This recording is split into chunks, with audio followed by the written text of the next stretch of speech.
Hello and welcome to Real Estate and Beyond. We are here at this incredibly massive Chitale Bandhu Ranze unit.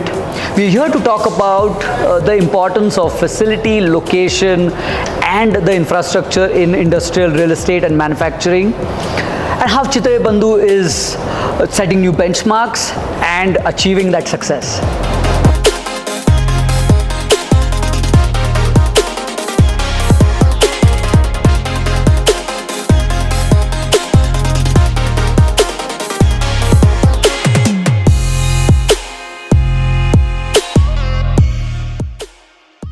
Hello Indraneel. Hello. Welcome to our series Real Estate and Beyond. Thank you. Welcome to the plant as well. Thank you. So Indraneel, as you know, we are here at Chitale Bandhu's massive plant here in Ranze. Firstly, I would like to congratulate you on your 75th year of Chitale Bandhu, and big congratulations on your new facility also, which you are coming up with. Which I must say is one of the most efficient production line which you've come up with. Correct. So congratulations on that. Secondly, thank you for being a part of Properties United and It's my pleasure. Glad to be part of it. this series. Yeah, thank you. So Indraneel, firstly, tell us a little bit more of this 75-year journey and the expanse of Chitale Bandhu over these years. So I think we started with the dairy business and eventually ended up into the product business. And I think both businesses continued to grow in parallel for a long amount of time. And that way, about 10 years ago, we took a strategic call that we need to build business out separately in more focused manner and sort of deliver the right returns to the right brands that were created inside the Chitale umbrella. And that is where I think the product business was something that came under the focus. The priority was simple, that it was a more profitable business to operate. So how do we exploit the reach? And that way, we now operate about 90 franchise stores in India. Wow. About 11 franchise stores in the US market. We export to about 35 countries. We distribute in about 10 states and 2 union territories in India. And we cater to about 2.5 lakh retailers in the country. So Wow. that's the expanse that we are looking at. And maybe about 40 to 45% of the production load that is sold across all of this channel is something that is being catered in this plant. And over the next 3 years, maybe 90% of it will be catered in this greenfield project, and that's why I'm very happy to host you here. That's amazing. I mean, when you talk about the existing plant and when you talk about the newer facility which you are coming up with, tell us a little bit more about that. And when you talk about 45 to 50% of your business, or rather products going in and out from here, how's that been? I mean, how's that transition been? I mean, in terms of the new facility and the older facility.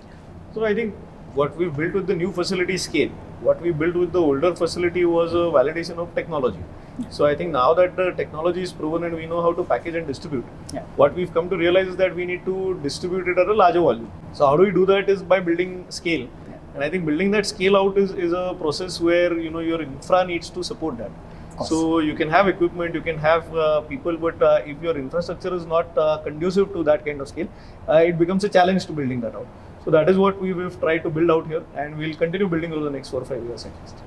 No, I mean, absolutely. I mean, when you talk about the newer facility and the older facility, of course, there's always a case of how the demand you're catering to.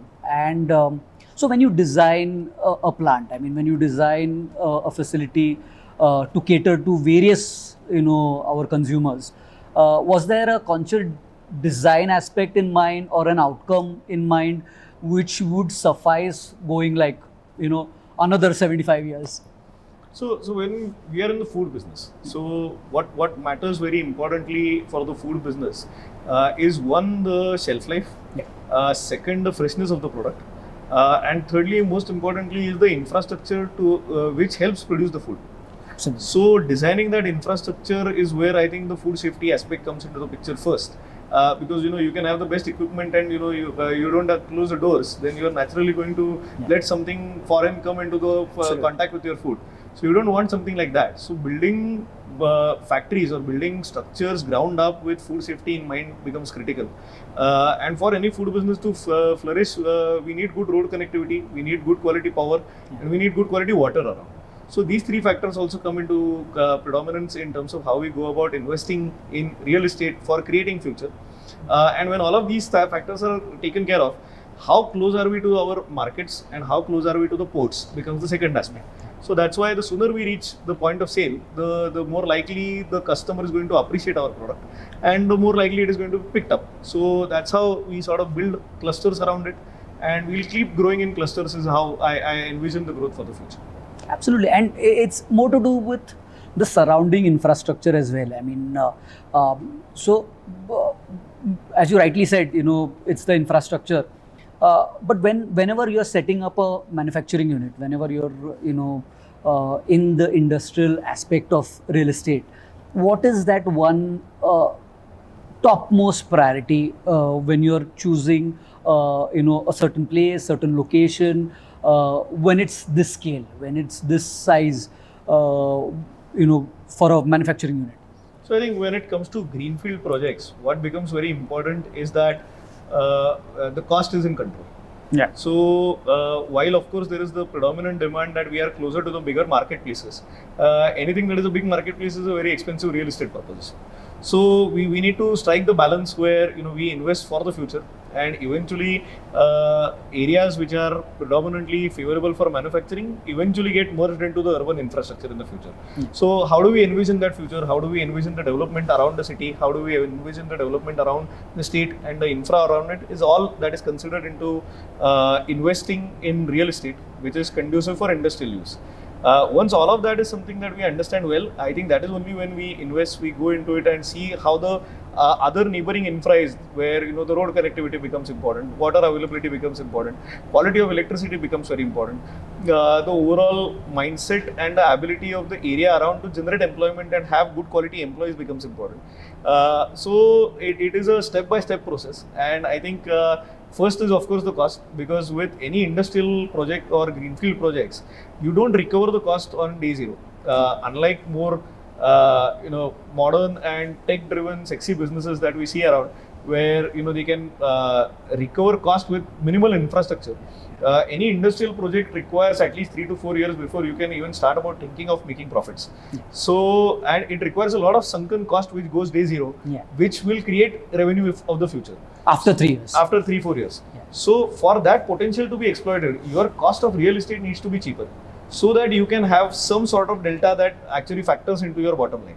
If that is too expensive, then your product needs to be that expensive, which is not the case in case of what we do, because we are in the FMCG industry. So it has to be fast moving, it has to be pocket friendly, it has to be acceptable price points, not extremely exorbitant price points. So that's why all of these factors play into how we go about investing. And I think we are improving as we go, learning from buying real estate as well. Yeah, and so when you talk about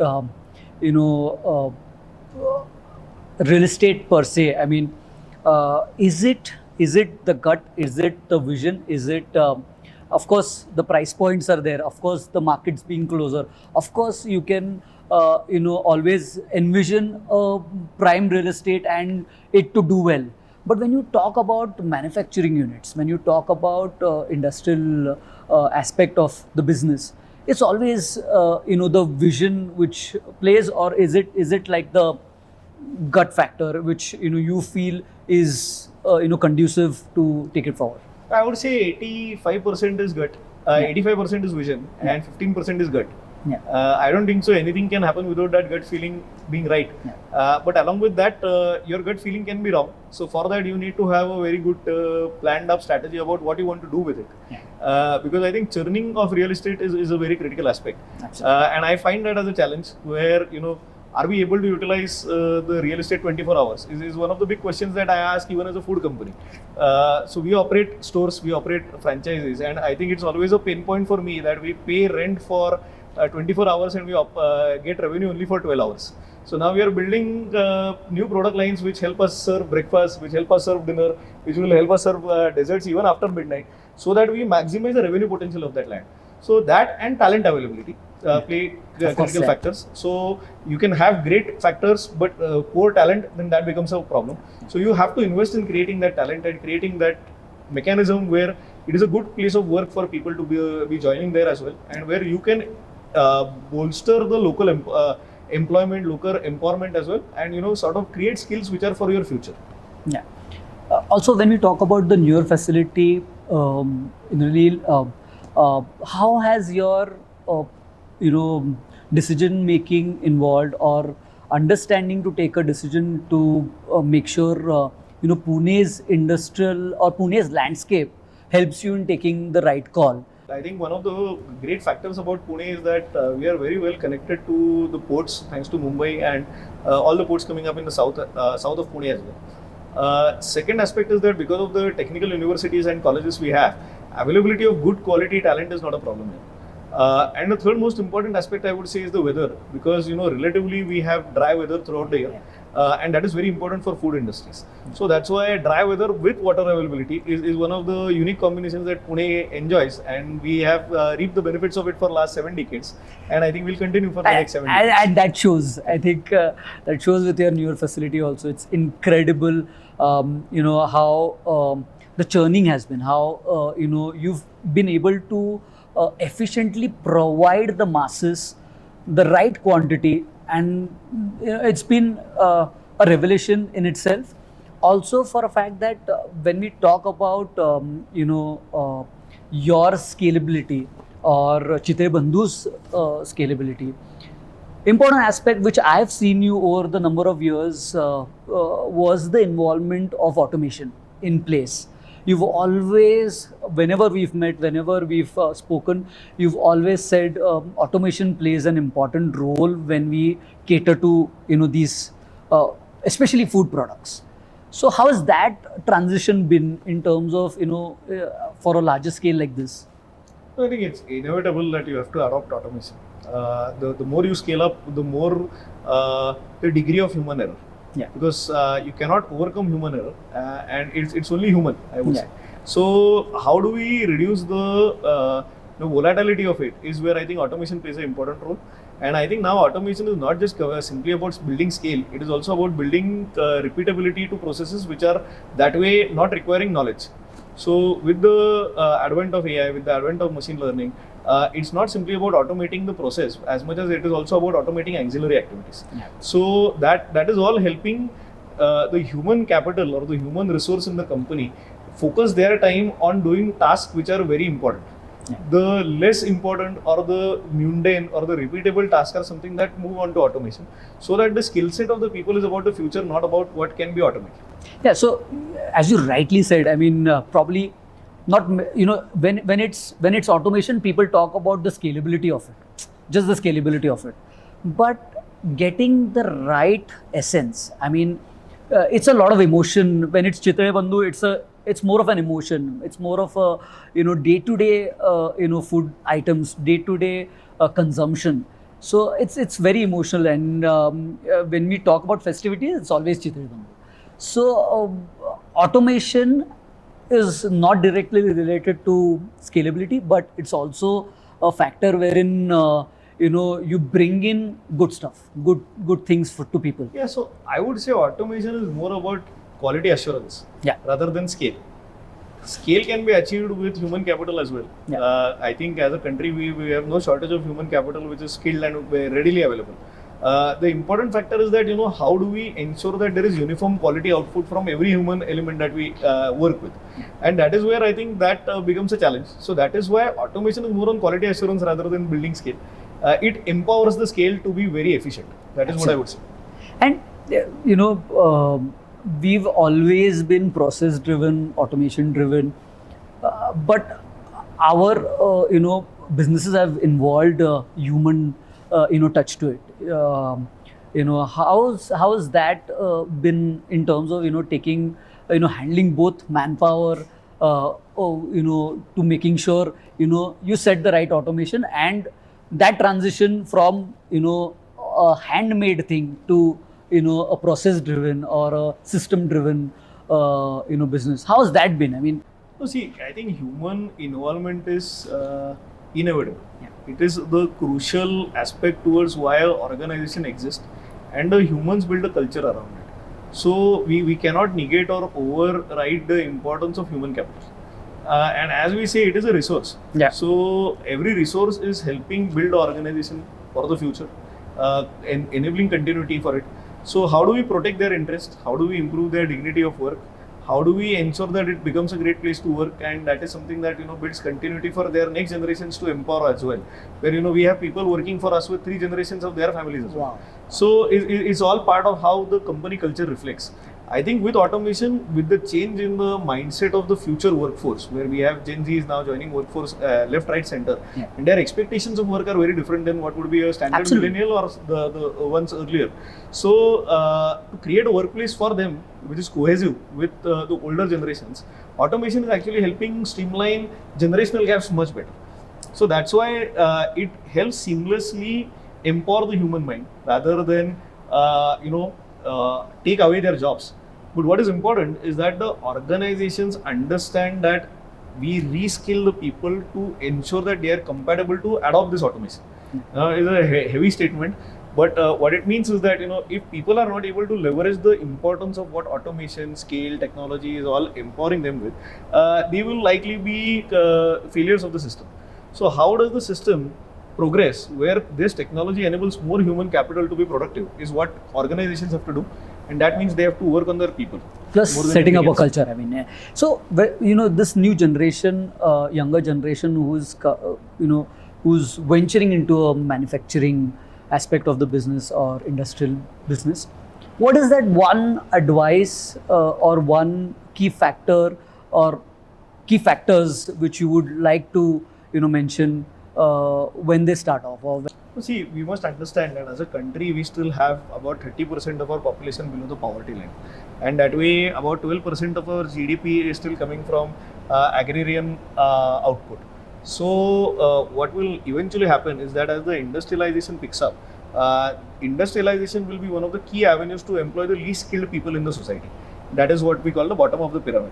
So, unless and until we are able to create fixed income for the bottom of the pyramid, our economy is never going to grow.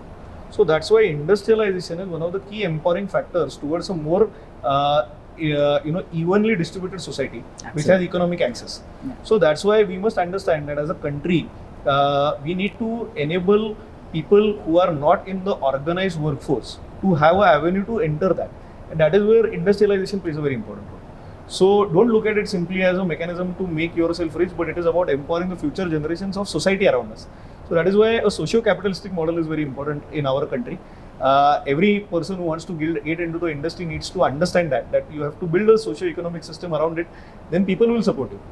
The second part is that, whatever and wherever you are trying to do that industrial setup, your standards and your benchmarking needs to be global, and it should be beating the global benchmarks eventually. So we have a very Jugadu mindset as a nation, and it has helped us innovate quite often. But then when we want to be globally competent as a brand, we need to be benchmarking global indexes. So for that, we need to be compliant with global systems, global processes, global SOPs, and empowering that to the typical Indian manufacturing environment. And if we can do that, then the global marketplace is for yours to take. So how can you do that is the second aspect of your business culture. And third is that, as Indians, we are very shy on marketing. We should not be so shy. We have a great skill set, we have a great culture, we have a great technology, and great roots, I would say. So all of this is great value across the world. How open we are about marketing our culture and our products and our engineering that goes into it is where I think more and more global markets will open for us. So we must be confident about ourselves and be global in our mindset. when we talk about industries, or manufacturing units, how do you perceive real estate, or how do you perceive that as an real estate investment for the investors, or for people only looking at industries as their investment? I think there is going to be more and more demand for decentralized manufacturing as the nation grows, because availability thanks to e-commerce now is instantaneous. Everybody wants everything to be available next day. So Or next moment. Next moment.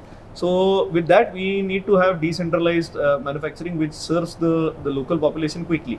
To enable that, industrialization and warehousing are both going to play a very critical role, and they are complementary to each other, because unless something is produced industrially, it cannot be stored in a warehouse. Correct. And warehouses are what supply to the consumer at the end of the day. So investing into that as an infrastructure is what I would suggest would be a better idea, rather than simply investing into industrial units, because the market is not in your hand if you are simply producing but you don't know where you are selling it. Okay. So how do you enable that turnkey solution to manufacturers in the future is one thing that I would say is a great investment to look into. The second would be about adding value to it, is where I think the build to suit aspect of industrialization is coming up in India. We have been exploring that as we want to go more national in our manufacturing mechanism, and I believe that is a great way, because because it is built to suit, there is direct involvement from the brand in terms of making sure it is viable And making sure it sets the parameters Correct, right. it sets the parameters. So if you are able to create that kind of real estate in the future, I believe that more and more global manufacturers will also come here with the confidence that, hey, the local aspect of building infra is being taken care of by partners. And if that is there, I am sure there is a premium to be commanded against it, because that premium is something that the brands will able to do. Of course, your involvement is on the higher side, and you cater to what the Correct. parameters. So how do you build those niches out is where I think will be the future of it. And thirdly, I would say is that around industries, how are we able to build skilling centers close by, where we build cluster industry towns where we focus on one particular skill and one particular cluster, and build a great supply chain of people, product and raw material, so that industrialization booms better in this country. And building these clusters across the country is going to be very important, as I said, for the bottom of the pyramid. Absolutely. That's what we have to enable. One last thing, I mean, Indraneel, with catering to European, American, Southeast Asian, countries, and across, different cultures in India, what next for Chitale Bandhu, and what next for the next 75 years? Well, I think we are as a family business, we have been growing at a very good pace. We are doing it at a very conservative risk profile, and we'll continue growing at that pace, where we eventually want more globalized presence across the world. And how do we evolve into a total food manufacturing company with globalized footprint is something that we have to build over the next decade. So that is where my energy is concentrated. Amazing. Thank you for being a part of Properties United, being a part of this series, which is real estate and beyond. Thank you so much for your time. It's my pleasure. And thank you for coming here as well. And we hope you thrive, you achieve more success in the coming years, or so many decades, and more power to you, more and more success to you. Thank you. So and I hope you create more industrial real estate avenues for more players in the city. absolutely. So that we have a more GDP coming in from the city of Pune itself. Absolutely. Which coincidentally, I'm not sure if you know or not know, but Pune has the largest number of small and medium enterprises industries Oh, yes. in the country. So I think there is a lot to be exploited from that avenue. Where even if 10% of these SMEs become large industries in the future, that's like a massive impact. And enabling that, I believe, is where real estate players need to work closely with industries, and I'm sure we'll deliver great results. Absolutely, it's a win-win for everyone. So thank you so much, my pleasure. and hoping to see you soon Yes. with another part of the series and taking it forward. Sure. Thank you. Thank you. Thanks.